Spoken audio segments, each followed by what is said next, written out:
यदा यदा हि धर्मस्य ग्लानिर्भवति भारत अभ्युत्थानम् अधर्मस्य तदात्मानं सृजाम्यहम्। एक उदाहरण बताते हैं। कबीर परमात्मा का एक साधक था। हम कैसे साधक हैं? हम भगवान के ज्ञान को अवश्य सुनते हैं लेकिन मनमुखी तुरंत हो जाते हैं।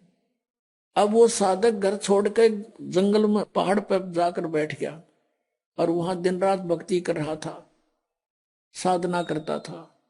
एक दिन वो क्या करता था, वहां से नीचे उतर कर आता था। एक सरोवर था नीचे, थोड़ा पहाड़ से नीचे की तरफ, पहाड़ी पर ही था, बना हुआ था, लेकिन वो और ऊंची पहाड़ी पर रहता था। वहां आकर स्नान करता था और जल भर ले जाता था अपना करमंडल में। एक दिन वो बीमार हो गया, इतना असहाय हो गया कि वो स्नान करने मुंह धो नहीं सकता था, और मुंह धोए बिना वो भगवान नहीं बच सकता था।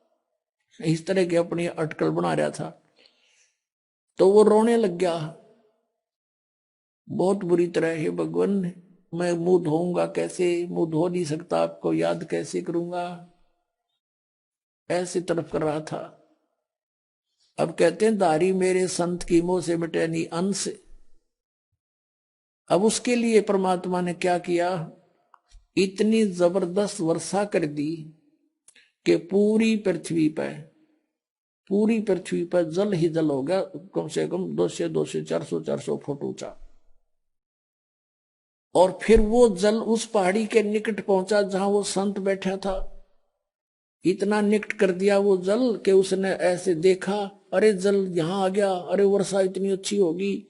और उसने फिर मुंह धोया, मुंह धो के पानी पिया। फिर उसने देखा कि ये तो सब कुछ नाश हो गया, प्रलय होगी। फिर उसको आकाशवाणी हुई कि तेरे लिए ये करना पड़ा मुझे।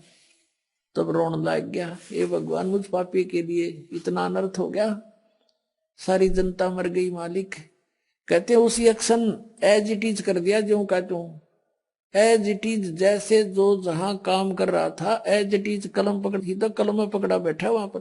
तो यहाँ के बारे में कहते हैं, मौला थल से जल करे और जल से थल कर देत, साहेब तेरी साहेबी अब श्याम कहूं अक्सवेत। परमात्मा एक सेकंड के कुछ क्षण में भी पूरी पृथ्वी पर जल ही जल विनाश कर सकता है। और दूसरे अक्षर में जो का तू, आपको जैसे यहां बैठे हो ऐसा ही बैठा दे, आपका याद भी ना हो मेरे गिल बनी थी क्या। इतना सामर्थ्य परमात्मा में है। और हम इन अनाड़ियों के कारण, अज्ञानता के कारण, शास्त्र साधना करने के कारण, परमेश्वरीय लाभ से वंचित रहने से हम ये सोच बैठे हैं ऐसा नहीं हो सकता, ऐसा नहीं हो सकता। और ये अगर मगर जो है, ये हमारे भक्ति मार्ग को समझने में बहुत बड़ी बाधा है।